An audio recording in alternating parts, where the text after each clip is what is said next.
Welcome to the e-commerce growth show, brought to you by Segmentify.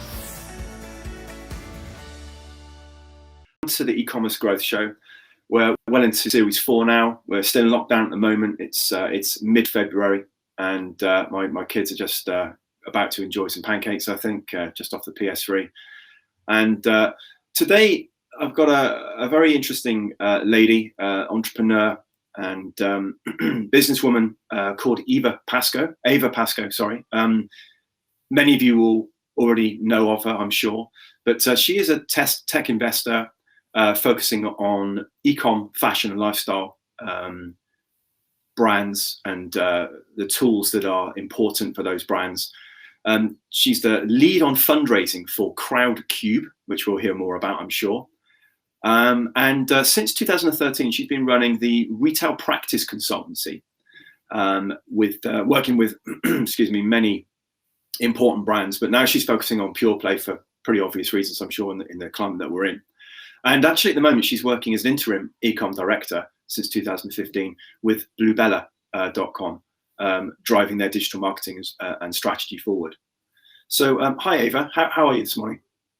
Hi, Phil. I'm great. I'm enjoying the hopefully last days of lockdown and peace and quiet. Yeah. Let's hope so. Let's hope so. We get a bit of normality back. It's hopefully, like in terms of the testing and so on, it all seems to be sort of coming together with the vaccines as well at the moment. Hopefully. So let's see. Let's see. So why don't we start with a bit of an icebreaker? There's a few things that people might not know too much about. Yourself. Why don't you tell us more? Well, one of the things that people don't know about me that I've taught Kylie Minogue how to use email. Wow. I co-founded the first internet cafe in the world back in mid-90s. And as it happened, it was called Siberia Cafe. And as it happened, it was next to a big European recording studio called Whitfield Studio. And when we opened, my idea was to do it as a training center for women how to learn computers. Yeah. But when we opened, we had line 3 deep around the block, but they were all boys. So my business plan had to be adapted, and we went off in a slightly different direction. But as it happened, this recording studio was next door, and we just had a string of amazing people. Wow. So Kylie Minogue came and she said, I want to be a geek. I want to learn how to do websites, because all the musicians figure out that this was the time to put the material online. Yeah, of course. And we also had some amazing interaction with David Bowie, who used to run his own Bowie Net. What a guy. Barry Gordy from Motown Records came, and we were teaching U2 how to FTP. So all there. Wow. Amazing. What was it like then to be around David Bowie? I mean, does he carry some kind of like interesting charisma, like being such an interesting artist? Well, he was amazing in many ways, but I was impressed in how quickly he understood the internet. He put quite a lot of his samples on BowieNet because he said, in the future, artists will just be like the Sherpas, like guides, and then everybody will be just sampling and taking the material, making their own stuff. He said it, I think, in 97. I mean, how forward-thinking was that? Not surprising. Got it. Yeah, it doesn't surprise me at all. Tell us very quickly. Musicians got it early. Like Mick Jagger was one of my investors, and they totally understood. They totally understood the internet. Wow. No, everybody else took about 10 years, but musician and artists got there straight on. Well, this is the thing. I mean, I obviously don't want to go on too long, but like in terms of the music scene, like some of the most prolific artists are geniuses, right? I mean, if you look at Pink Floyd and guys like that, they were so far ahead of the time. Sometimes you just think, oh yeah, you're creative, but actually you're really intelligent as well, and you're creative, and you put the two together to make it succeed. Very quickly, can you tell the guys about the Crowdcube platform as well? Just I don't know anything about it. What are you doing with that? Crowdcube is a platform for young brands and startups to raise funding. Awesome. It's similar to Seedrs in US, and it's an equity platform, so you can raise money on it, put a proposition, do a 6 weeks round explaining what it is, what you meant to be doing, engaging with potential investors, telling a story. And if it hangs together, and if your documents and your records are promising, you will get funding. So we've done quite a few. So probably my biggest one was Bluebella, when we went in for $500,000, and we ended up with $1.5 million because the proposition was strong enough and appealing enough at that time. So I would recommend that, because I think in many ways there is so much disruption and there's so many opportunities, but it all needs funding. And I always say to my young brands, be part of capital, not part of the labor. Go for your own funding, and use your 100%. Skill for your own brands. 100%. Totally agree. Well, let's move on quickly to the sort of main topic, which is obviously close to both of our hearts. We're sort of focusing in on a little bit more detail around personalization. And your kind of main question you were asking about was, it's incredible how both of us see, I suppose, in our spaces, just how many brands are in this day and age still showing the same content or the same homepage or journey, if you like, almost to the same people over and over again, going to a homepage and gathering information, but then nothing's really coming through in terms of the experience. So you're showing the same page over and over again to the same people. Tell us more about your thoughts on that kind of stuff. Well, I've been in fashion online since early notice. So I created the first Topshop online. And I think I was the first e-commerce director in the world with actually title of e-commerce. But at that time, all we could do is to put the static pages and hope for the best, because although third-party cookies existed, we didn't really have good tech to actually try to remember who is visiting and make much sense out of it. Yeah. So it was really a bit of a glorified catalog. And I'm just astounded how many brands still do that. They basically do glorified catalog. It always reminds me about a friend of mine, a filmmaker, who was telling me the story when people invented cameras. For the first 10 years, they didn't know what to do with it. So they were just filming theater in a sequential way. And, I kind of think we're just filming theater all the way through with this website. So when you think about it, if somebody knows today the information about the customer, yet chooses to show the same homepage to everybody, like, why would we do that? It's just really putting customer through hell and back unnecessarily. We used to run a Topshop together with the shops, so we were quite limited by what I could show online, because I had to be consistent with what was shown in stores. But, in stores, it's a very, very slow process, because you actually have to distribute the posters and distribute the product, and it takes forever. So you're really running it at quite slow pace. And we had to reflect that as omni-channel brand, but it was driving me crazy. And eventually I broke free from that.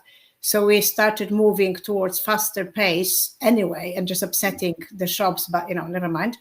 And I even had this portal called Zoom, would you believe it? I used to own zoom.co.uk, which was like a precursor of ASOS for Topshop. Topshop actually had ASOS before ASOS came about, which is so ironic. Yeah. But Philip Green didn't understand it, so it closed it. But coming back to personalization, we really don't love our customer enough. My background is UX. I fell into tech through UX because I ran away from Poland after Chernobyl. With the mission to save the world from bad interfaces, because obviously Chernobyl problem was that the engineers didn't know what they were testing because the display wasn't accurate enough. So the interface was the failure. And I started studying interfaces, and all my life was trying to improve the visual information to people. But the key is relevance. You can display whatever you want, but if it's not relevant to your customer, you're just making their life difficult. Yeah. I know today we have this really interesting, amazing real-time tools which can amend and adjust what's on the homepage on the fly. Yeah. Yet so many people not use it. So many brands avoid it because they think, well, ultimately the machine doesn't understand people. Well, yes, in detail would be lovely to have a visual merchandiser, a human, to display for you and for me different things. But, we're operating in millions. On my current sites, on Bluebella, on Polar, now you talk about millions of people. So you have to give some leeway to the artificial intelligence, but we do have it. We have the tools. So, I mean, I'll give you an example. You know, there's lots of people who love lingerie, but there is lots of people who love lingerie, but not nightwear, or people who love nightwear, but would never wear anything fancy lingerie because they're not the type of people. Yet, you know, many brands show both at the same time, despite the fact that they know half of the customers will never look right or left. They always go right. And we just don't make enough of that information. I think we're losing people hundreds of years of combined wasted journeys. And it always, you know, it kills me because we're 20 years later, we're still basically showing catalogs. Yeah, no, it's very, very interesting. And I like the way that you're bringing, for me anyway, a real sense of seriousness to the idea that more than ever now anyway, you know, the online experience is so important when you compare it with what the old model used to look like when you used to browse around a bricks and mortar type of shop. We're really saying that's kind of gone, you know, largely. And now it is really serious that the idea of really trying to recreate the right experience on your online shop is just more serious than ever. And like you say, I mean, a lot of the tools in the machine learning world, you know, which is basically what it is. I think one of the key things that is so important is the ability to be able to tweak the machine. You know, like you say, you know, many machines can kind of cohort and segment to a kind of a large degree and then try and improve the experience for those cohorts. But I think if you can, one of the things that maybe, you know, drawing on what you were saying around whether people really trust the machine or not, is the ability to kind of layer human logic on top of the machine. So yeah, I think the difference, Phil, for me is that a lot of the recommendation engines, the personalization engines, they were not real time. Yeah. And data is only data about the customers online. It's a fleeting value. It's got the value in the moment. So one thing I learned from Facebook that, you know, they gather about 300 data points on each of us, which is fine. But really the one that matters is if I'm holding my credit card in my paw and shopping. You know, so if I'm in the mood for shopping and I have bought something from somebody else within the last day or 20 minutes, you know, I'm clearly in the high intention mode, and that's all they care about. That's why they pay billions to Visa, to MasterCard. You know, this is the key point of data. And only in real time, because the knowledge that you had it 2 weeks ago is neither here nor there. That's gone. Your intention is gone. You either bought it or you forgot about it. Yeah. So the key thing is the real timeless of the right data. And we have it now. We can work with partners who have it. So you don't have to predict trends of the basis of information that you gathered, you know, 3 weeks ago, because that's irrelevant. Exactly. You want information that you gather now and work on it now. Yeah. So we have kind of moved from old sets, data sets that are, you know, totally out of use by the time you actually want to do something about them, to working in real time. And that's a really big, exciting shift for me. That's definitely, 100%. I think it's something that Morat obviously picked up on back in 2015 when he was, you know, building the algorithms for Segmentify in cybersecurity, and you couldn't have the luxury of not having speed as your arsenal, because when you have so little data from, you know, a network protection point of view, and you've got so little time as well, your engines aren't going to work unless they're fast. And so that was his primary key at that point. And actually, the algorithms refresh themselves or refine themselves like 20,000 times a second. And so when those algorithms were adapted to e-commerce, immediately there was this massive step change in terms of the journey, because I was just looking last night at a number of brands to see how their engines were kind of coping with this kind of early part of the journey within, say, the first few minutes of being on a website.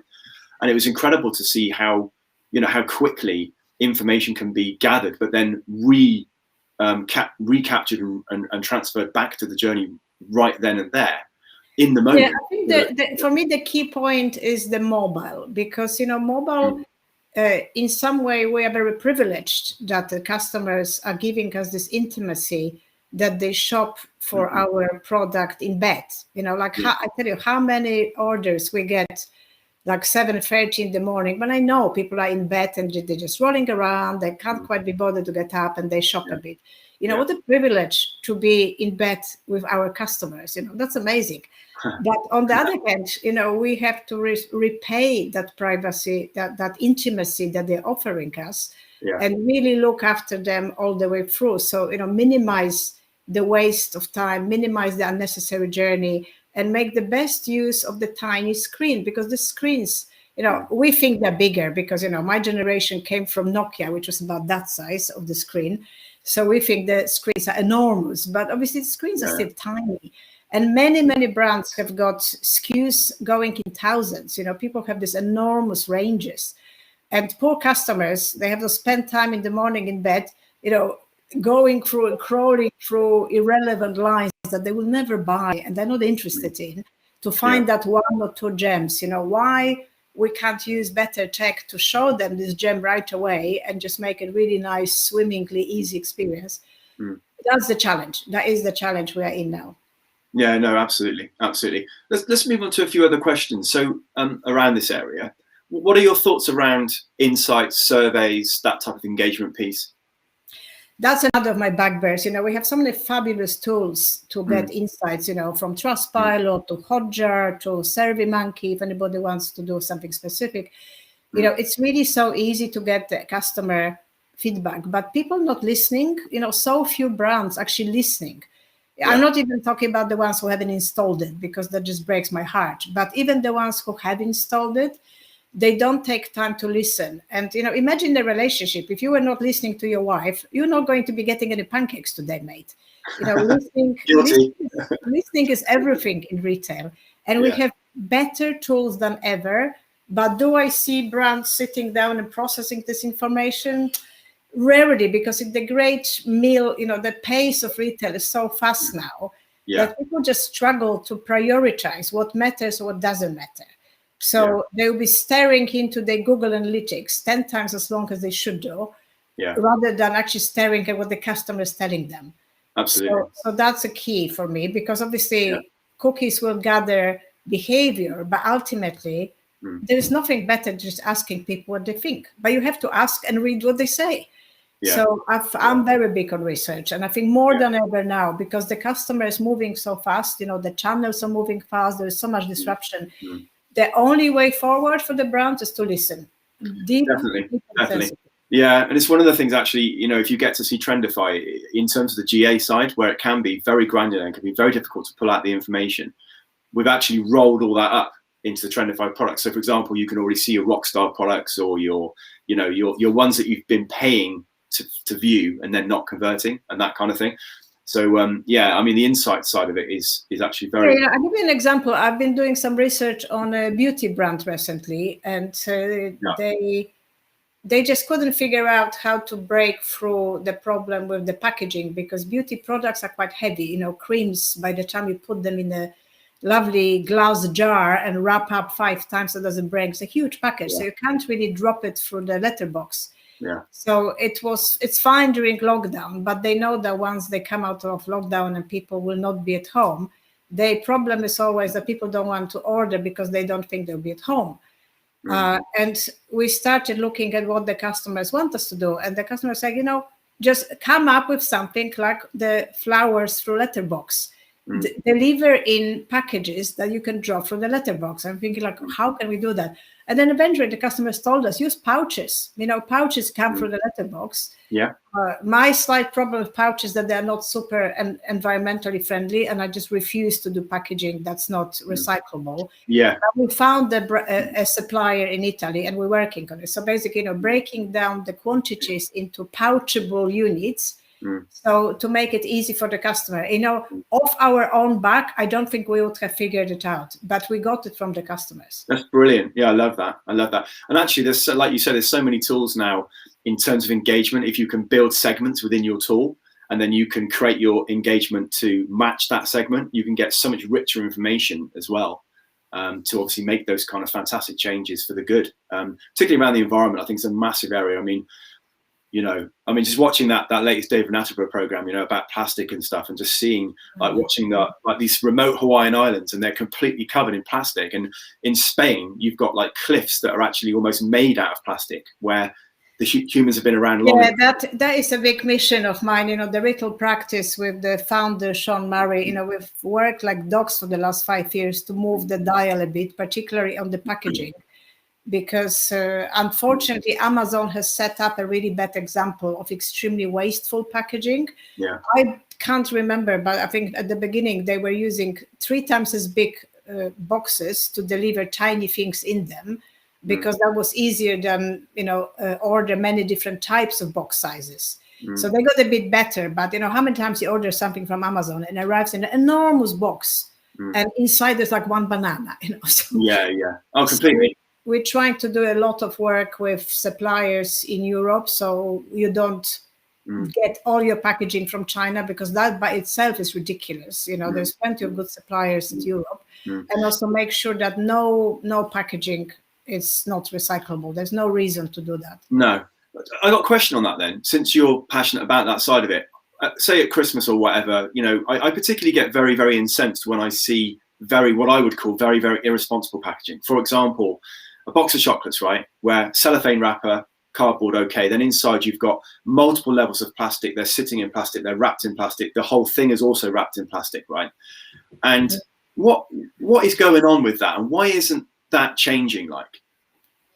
It is changing, but I think UK is one of the worst places, because people love packaging. They love the layers, they love the ribbons. It's so important for the unboxing. Unfortunately, the social media is the biggest culprit. It's, in one way, is the biggest help, but on the other hand, is the biggest culprit, because it creates this unboxing experience that people need to unbox 17 layers of ribbons. So this is something that we're trying to educate people about, because really you don't need that, and it's just creating more and more issue. Increasing amount of papers and ribbons are recyclable, but every time we improve something, it goes back because social media trend comes up with some other nonsense. It's an ongoing battle, and I think the consumer is getting better, but the brands have to push as well. Yeah, no, completely, totally. I mean, one of the things I picked up on was when I used to live in Germany a few years back. It was like the former East Germany. There was no plastic bottles in sight, not one. Everything was glass, right? And you had your bottled water, you drank your bottled water, sparkling or whatever. You took the bottles back, you got your fand, you got your whatever that thing is.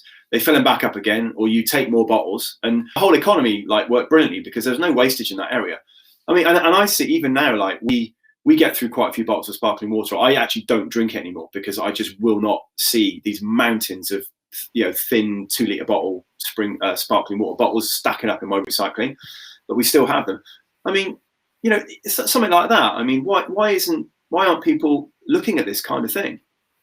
Well, I think we have to make it easier for people. So particularly with the apps on Shopify, on Magento, that the shopper can include carbon credit, or you get the ranking of how sustainable is the packaging of the particular brand. So I think we just have to make it transparent, and also it's a selling point. There's so many brands that have cracked it, and they are showing that all the packaging is sustainable. So I work with a brand called Row and Zoe, who are highly sustainable packaging. And if you say that to customer, they think, okay, I don't have to worry about it. So the brands are completely missing the trick here, because if you tell people that you do that, and if you do it well, the customers will come, and that creates a branding experience probably more important than anything else. But you have to communicate it, and I'm really pleased that Shopify is beginning to give tools to do that with the Carbon Click is one of the ones we use, so you can contribute 50p or £1 on every purchase to tree fund. So doing it through tech, ultimately it will have to be done through tech. No, that's really great. I mean, for me, there's some great insights in there, and I mean, if anyone wants to get in touch about any of the things you've touched on today, whether it's CrowdCube or the other elements of what you do in your business and what you're doing with Bluebella and so on, what's the best way for people to get hold of you? I know a lot of people know you already, but what's the best way to get hold of you? I'm on LinkedIn, Eva Pascoe. I think there's only one, and on Twitter, Eva Pascoe. But I also have my own blog, evapascoe.com, which has got contact forms. So either of them. Wonderful, wonderful. And just to finish off, not to put you on the spot, of course, But just delve into the world of Eva Pascoe for me for a minute, and give our watchers and listeners a golden nugget to take away today.